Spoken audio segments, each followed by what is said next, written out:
Hello all, welcome to our critical design review presentation. Our project is TEX-RAY, textile identification via Raman spectroscopy. This is our team. I'm Ariana Mihendust, Photonic Science and Engineering. I'm Danielle Samuels, Photonic Science and Engineering. I'm Austin Frost. I'm a computer engineer. And I'm Cameron Ricketts, electrical engineering. Our team was motivated to pursue this project in an attempt to give a little bit of power back to consumers. More and more consumers are ditching synthetic fabrics in favor of natural fibers and textiles for a variety of reasons. Some do so to practice ethical consumption and minimize environmental impact, while others feel that natural fibers are simply more comfortable and will last longer even if they're more expensive. Alongside this changing consumer attitude, however, is an increase in opportunity for merchants to lie about fabric composition to cash in on market trends. Retailers will claim to sell 100% cotton when actually using a fabric blend.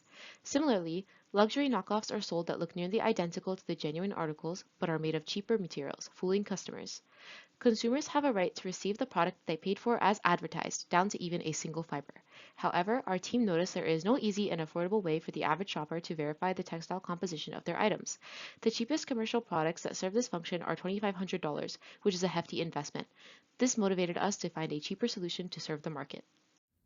Raman spectroscopy is a powerful non-destructive analytical technique used to identify molecules based on how they vibrate, whether that's through rotating, stretching, or bending. For instance, when a green laser is incident upon a sample, most of the light that's scattered is of the same energy, and you'll see the surrounding area look green. However, about 1 in a million of those photons experience the shift in energy levels as a result of the laser's interaction with the molecule's vibrational modes. Raman spectroscopy can measure this energy shift and reveal a molecule's chemical fingerprint. Therefore, we can differentiate textile types by their varying molecular structures. Our main goal is to classify cotton and polyester samples based on their spectral signature. The samples under consideration are ISO standardized and will be undyed and unblended. We'd further like to implement a second functionality which will be able to conduct a product comparison by their spectral signatures. To achieve these goals, we have been focusing on the objective to develop a robust, accurate spectrometer design paired with user interfacing. The following are our core objectives to achieve the project goals, which are implementing a methodical optical design to build in effective backscattering light collection and spectrometer configuration, and also the use of accurate comparison algorithms to discern the spectral signatures of cotton and polyester, and to complete all of this while maintaining reliable and portable power supply. This hardware block diagram depicts the general flow of our system design. The top two segments of the diagram detail the optical layout, and the bottom segment displays the layout of the electronic and software components. For our optical layout, the laser source is directed at the dichroic mirror, which will selectively reflect the laser line into a focusing lens that focuses the beam into a 10 to 20 micrometer spot on the sample. This generates Raman shifted photons in all directions, which are then collimated by the same lens and directed back towards the dichroic. The dichroic will transmit the Raman shifted photons while reflecting nearly all other wavelengths, upon which a long pass filter will fully isolate the Raman signal. This signal is then focused onto a multimode fiber by a coupling lens and is carried to the spectrometer optics. The entrance slit determines how much light will enter the spectrometer and acts as a spatial filter. The diverging light through the slit will be collimated by a plano-convex lens. This collimated beam will then be incident upon a reflective diffraction grating. The light reflected off of the grating will be the Raman signal separated into its respective wavelength components.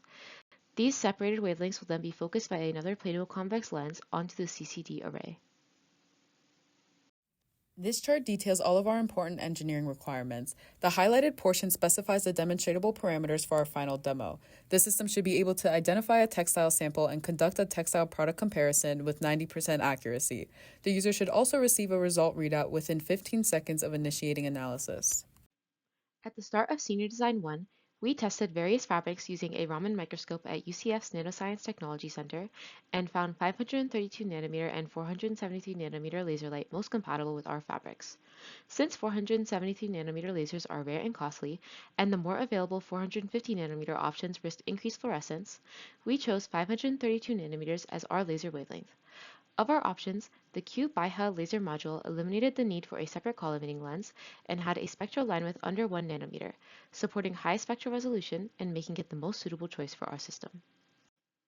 In our design, the excitation laser is directed towards a beam splitter that separates the excitation and collection paths in our system.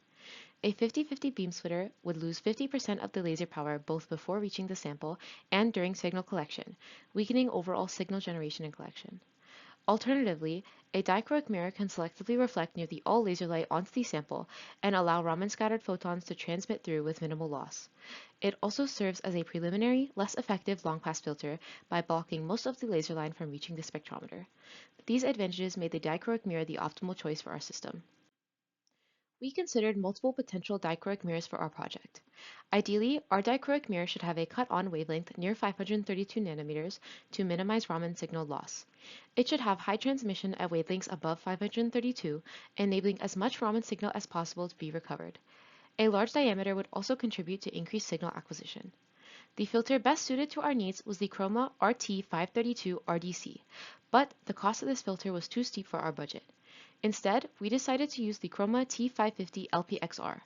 This filter's higher cut-on limits our spectral range to 800 wave numbers on the lower end, but it also has a large diameter and 97% transmittance at 556 nanometers, allowing for high Raman signal collection. The purpose of the filter in our setup is to fully eliminate remnants of the laser line and Rayleigh scattering that were not already reflected by the dichroic mirror and to fully isolate the Raman signal. For our filter technology, we decided to use a long-pass filter rather than a notch filter due to the Raman scattering below 532 nanometers being negligible. The filter we chose is the Chroma ET542LP. Of the prospective long-pass filters, this filter did not have the closest cut-on to our laser line.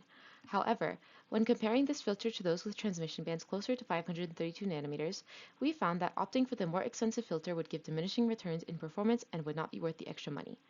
The high transmission of this filter and the passband that closely aligns with our dichroic mirror makes the Chroma ET542LP the most cost-effective selection. Between holographic and world reflection diffraction gratings, we found that world gratings were more suited for our application because of their higher diffraction efficiency.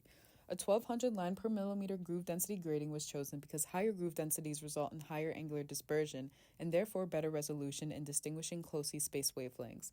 This comes at the cost of a lower dispersed spectral range, but since we're only interested in a 90 nanometer spectral range, this trade-off is acceptable.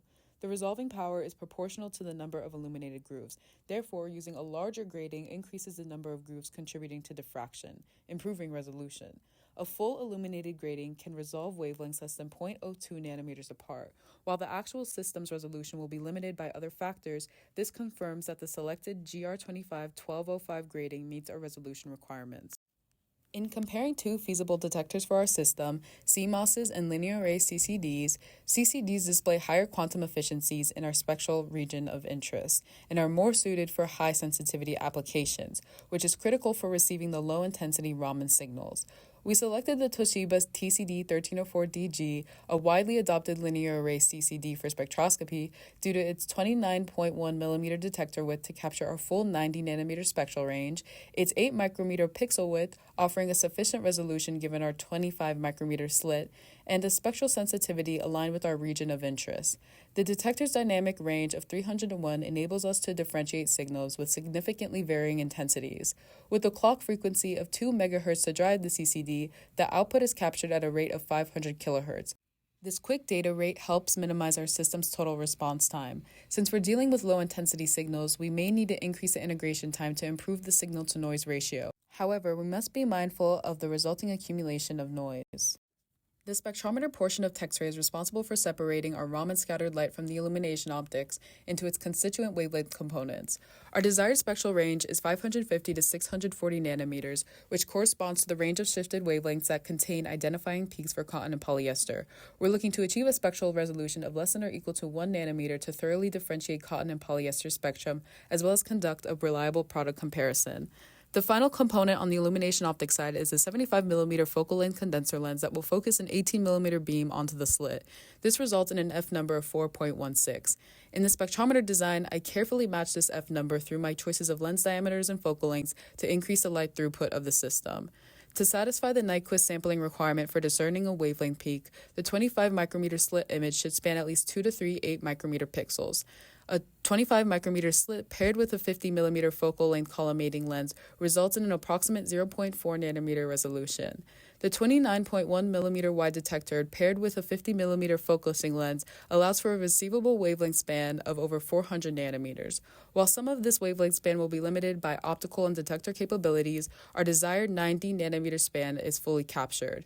A symmetrical spectrometer layout where the collimating and focusing lenses have matching 50 millimeter focal lengths provides a compact configuration that still upholds our desired spectral range and resolution targets. This is the ZMAX simulation of the spectrometer design. ZMAX was used to dictate our lens choices and showed acceptable spectrometer performance with a 50 millimeter focal length achromatic doublet for collimating and focusing. I was further able to optimize the distances between lenses that derive tolerable spots. We could also see that the distance between 550 and 640 nanometer wavelengths on the focal plane is 6.419 millimeters, which will fit comfortably onto the 29.1 millimeter detector. Moving on to the electronics portion of our project, while each power source option had its own distinct advantages, the DC battery was chosen due to its reliability, cost efficiency, and portability it gives to the Raman spectrometer system.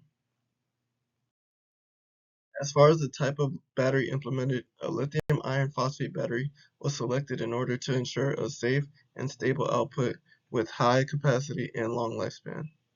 More specifically, a rechargeable battery pack was selected for simple integration. This schematic is for the 12-volt regulator, which is specifically assigned to supply the laser with the voltage needed for operation. In this regulator schematic, the output voltage will be 5 volts and will be used to power the Raspberry Pi and the microservo, which will be the blocking mechanism for the laser. The last regulator schematic is a 3.3 volts regulator, whose main priority is supplying the ESP32 and the CCD sensor.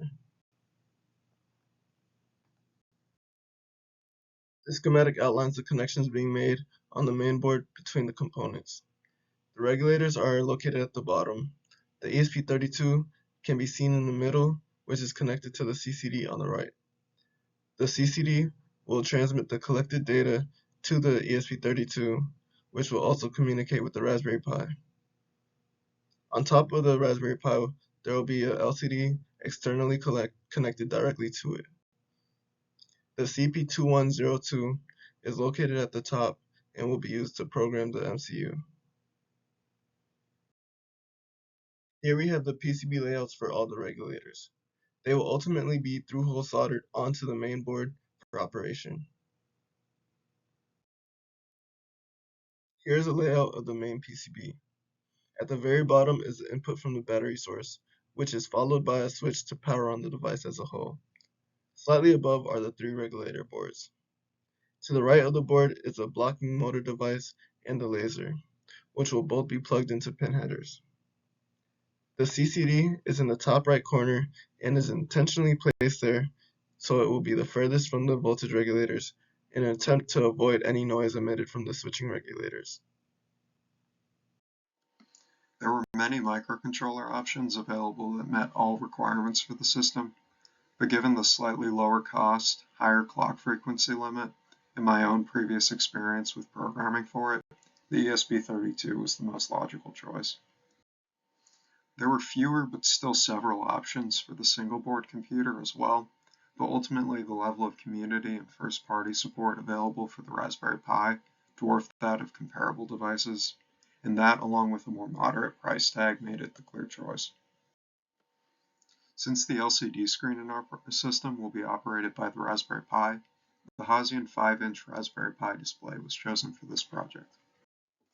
There are 3 methods of comparison used in the data analysis phase of the project, all ranging in scale and application. The main method at the core of the project's software is dynamic time warping. This algorithm was developed to more accurately compare different time series, meaning any line graph in which the data points are arranged in order of time.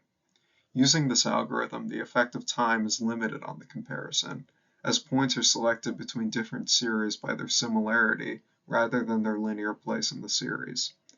This is done by determining similar points using distance formulas, irrespective of their place on the x-axis.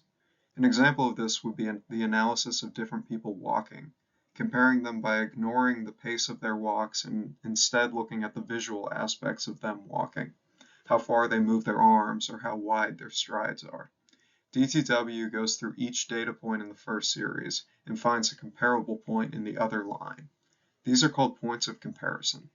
D2W's resulting similarity score is the sum of calculated distances at every point of comparison.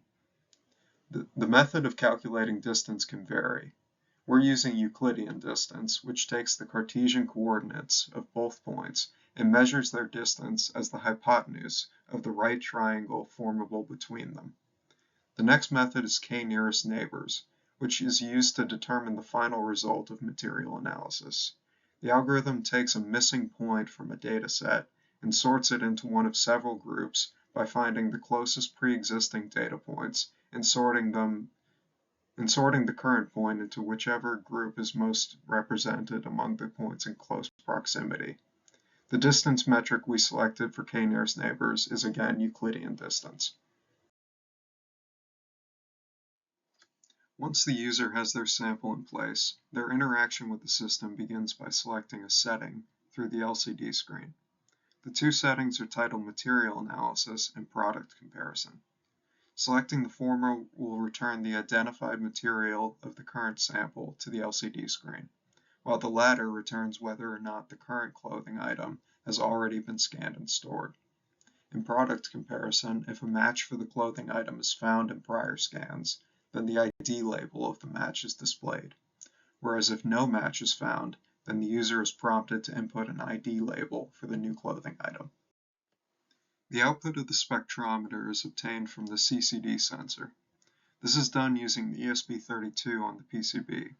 The CCD sensor has pins for supply voltage, ground, and output, which are all connected to the board, as well as pins for clock, shift, and clear gates that drive the output of the CCD. These three pins receive timed voltage signals using the pulse width modulation channels on the MCU. By setting the frequency and duty cycle of each signal, the output of the CCD is coordinated with the sampling rate by the ESP32. This way, the MCU receives the analog voltage output from the sensor and converts it into an integer array using the controller's embedded analog-to-digital converter. The converted CCD data is then sent from the MCU to the Raspberry Pi for analysis. This transfer is done using SPI. The received data is displayed to the user in the form of a spectral signature graph using the MATLAB Python library PyPlot. This is done after first fitting the data to a calibrated wavelength axis, subtracting the background noise from the dataset, and finally smoothing the results using a Savitsky-Golay function available in the SciPy library. The finalized signature data is then used for comparison against previous signatures through dynamic time warping, and the resulting array of comparison values is analyzed to produce the final result of the system. In the case of product comparison, the DTW results array is searched through to find if any signatures pass a comparison threshold to be identified as a match. And in the case of material analysis, the results array is analyzed with k-nearest neighbors to find which material group the sample is best sorted into. Software used for this project includes the Arduino IDE for programming the ESP32, Visual Studio Code and Google Colab for the Python code testing, and the Raspbian operating system for running the tested Python code through the Raspberry Pi terminal. The Python libraries used are NumPy for manipulating the digital spectrum data, SciPy for the easy-use Euclidean distance function, scikit-learn or sklearn to import the k-nearest neighbors classifier, and PyPlot for the MATLAB plotting library to generate the spectral signature graph. To assess the feasibility of our optical design, we created a preliminary setup of our collection optics using only lenses and filters available in the Creo undergrad lab.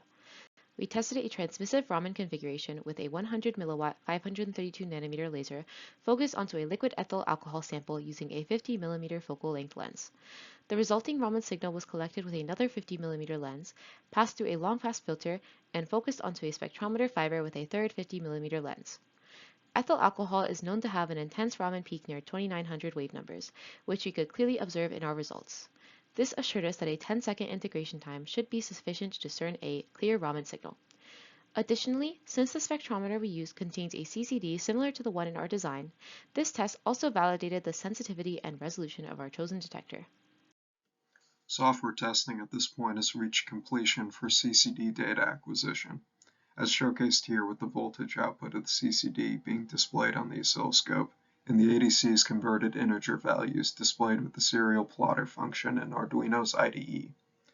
These results come from a finger being placed at various points along the sensor, which is visible in an upward spike of each frame, which indicates a darker lighting on that area of the sensor. The sensor's output is controlled by timed voltage signals from the microcontroller, just as it will be in the final project design, with testing using the ESP32 dev board instead of the embedded MCU on the PCB. This is a note of our progress thus far. We have experienced various difficulties and successes in the implementation of our optics and electronics. On the optics side, we tested and explored many laser sources and ultimately found the one that provided a narrow line width while being centered at 532 nanometers. The spectrometer portion faced an extensive process of simulating various configurations and combinations of optics that would serve our goals. Ultimately, a configuration has been decided upon. We have further been developing mounts for the optics. The TCD 1304 timing requirements has caused delays in the implementation of the CCD data acquisition as discussed in the previous slide. We have also been troubleshooting the PCB and regulator designs. As expected, there were flaws in the original design and appropriate adjustments have been made to alleviate them. The next phase of developing TEX-RAY involves the alignment of our illumination optics and spectrometer, integrating the CCD with the optics, developing the spectral analysis software, implementing the PCB, and designing the housing. Our system is projected to cost just over $1,500, about $1,000 less than the cheapest comparable textile identification device. This would mean we have succeeded in our goal of reducing the cost of material authentication for the average consumer. Here we have a table of our team's work distribution for the project. Thank you to Chroma for generously lending us a dichroic mirror and long-pass filter, and to Test Fabrics Inc. for providing us with industry-standard fabric samples. This has been our project, TEX-RAY.